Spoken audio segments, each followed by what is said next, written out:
आप देख रहे हैं न्यूज मार्ग, सच में है दम।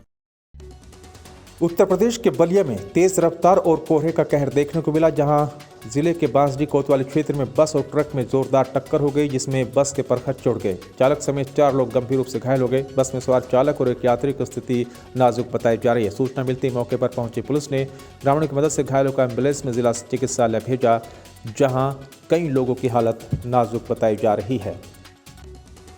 इटावा जिले में सदर में भारतीय जनता पार्टी के विधायक सरिता भदौरिया को एक व्हाट्सएप नंबर से जान से मारने की धमकी मिली। सरिता भदौरिया ने मामले की जानकारी देते हुए बताया कि व्हाट्सएप नंबर पाकिस्तान से एक मैसेज आया और मैसेज में परिवार और देश के प्रधानमंत्री को जान से मारने की धमकी दी गई। उन्होंने बताया कि प्रधानमंत्री के द्वारा लगातार विकास कार्य किए जा रहे हैं, जिसको लेकर आतंकवादी संगठन काफ़ी परेशान है और इस तरह की धमकी दे रहे हैं। वहीं मामला जब एसएसपी के संज्ञान में आया तो एसएसपी ने जानकारी देते हुए बताया कि नंबर पाकिस्तान का है, सर्वेलाइंस के जरिए जाँच पड़ताल की जा रही है और आगे का खुलासा जल्द ही किया जाएगा।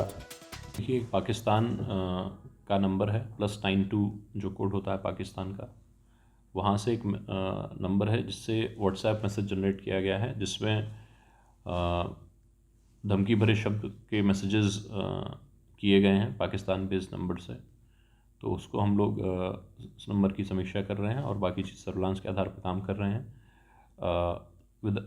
अभी तक जो विधायक जी की है सुरक्षा, हम लोगों ने कुल जितने सुरक्षाकर्मी होते हैं उसके अतिरिक्त एक सुरक्षाकर्मी और अतिरिक्त दे रखा है। पाकिस्तान का नंबर है, जानकारी की तो पता लगा, और उससे रात में व्हाट्सएप पे मैसेज आया था कि हम आपको, तुझे तेरे परिवार के सहित मारेंगे और छोड़ेंगे नहीं। और मोदी जी के लिए भी उसमें अपशब्द लिखे हैं और यही लिखा है कि तुम बच पाओ तो बच लो, तुमको पहले से आगाह कर रहे हैं और मारेंगे तुम्हारे परिवार के साथ।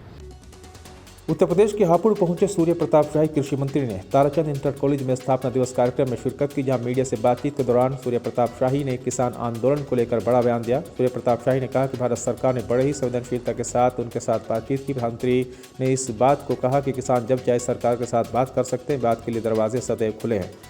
बात को तर्कों के आधार पर हो सकती है, तथ्यों के आधार पर हो सकती है, जिद के आधार पर किसी चीज़ का विकल्प नहीं है। इसलिए लोकतंत्र के भीतर वार्ता और संवाद ही समस्याओं का समाधान है और वो उम्मीद करते हैं किसान नेता पूरे सद्भावना के साथ संवाद को आगे बढ़ाएंगे। किसानों के चल रहे धरने को लेकर सूर्य प्रताप शाही का कहना है कि धरना तो तब तक करते हैं जब कोई सुनने को तैयार नहीं, जब सरकार सुनने को तैयार है तो फिर धरना क्यों किया जा रहा है।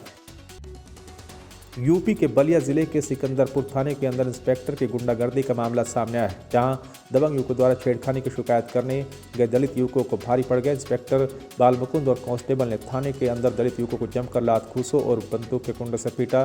2 दलित युवकों को गंभीर चोटें आई है। एक युवक की आंख फूटते फूटते बची, दूसरे की रीढ़ की हड्डी में गंभीर चोट बताई जा रही है। गंभीर अवस्था में दोनों दलित युवकों को जिला अस्पताल में भर्ती कराया गया। छेड़खानी का विरोध करने पर दबंग युवकों ने उनका सिर भी फोड़ा।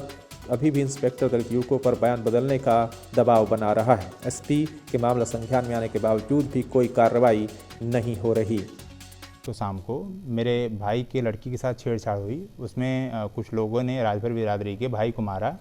उनका मेडिकल कराने के लिए हम सरकारी सिकंदरपुर अस्पताल आए। वहाँ से हमको डॉक्टर भेजा कि आप जाइए, पुलिस मामला है, और थाने से किसी को भी सूचित करके वहाँ से किसी होमगार्ड को या कांस्टेबल को लेके आइए। यहाँ पे मैं आया, मुंशी से बात किया, मुंशी ने भद्रता की और किसी वो दीवान की तरफ उन्होंने इशारा किया। उनसे मैं बात की तो वो हमको गलियाने लगे, मेरी बात नहीं सुने, हमको उसके बाद मारा। उसके बाद ये जो वहाँ के इंस्पेक्टर हैं, थानाध्यक्ष, वो कांस्टेबल मारे।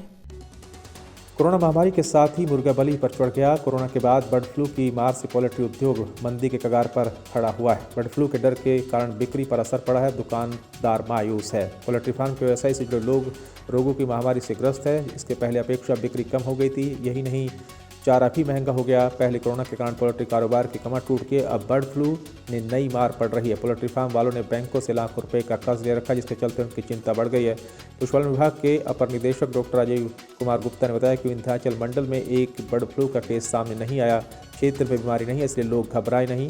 पशुपालन विभाग के अपर निदेशक डॉक्टर राजीव कुमार गुप्ता ने बताया कि विंध्याचल मंडल में एक भी बर्ड फ्लू का केस सामने नहीं आया। क्षेत्र में बीमारी नहीं है, इसलिए लोग घबराए नहीं।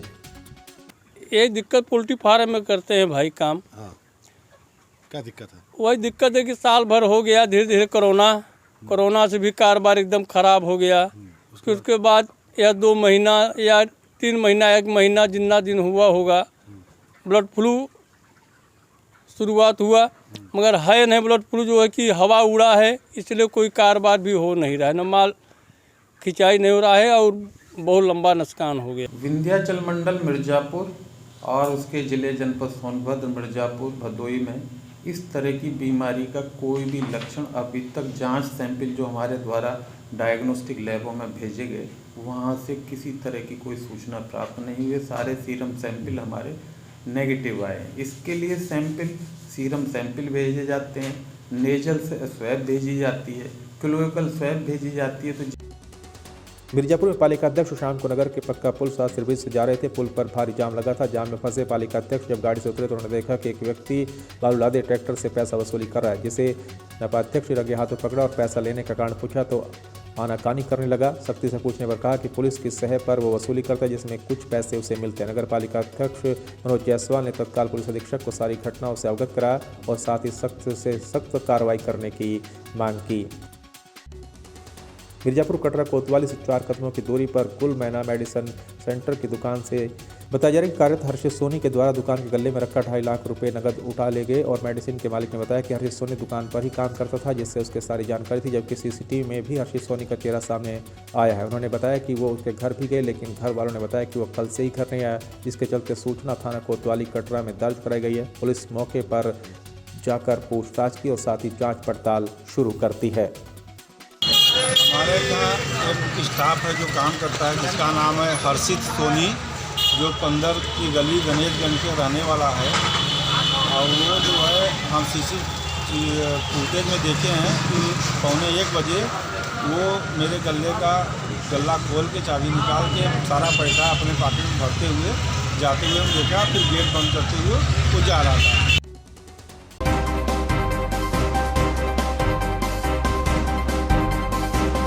आप देख रहे हैं न्यूज़ मार्ग, सच में है दम।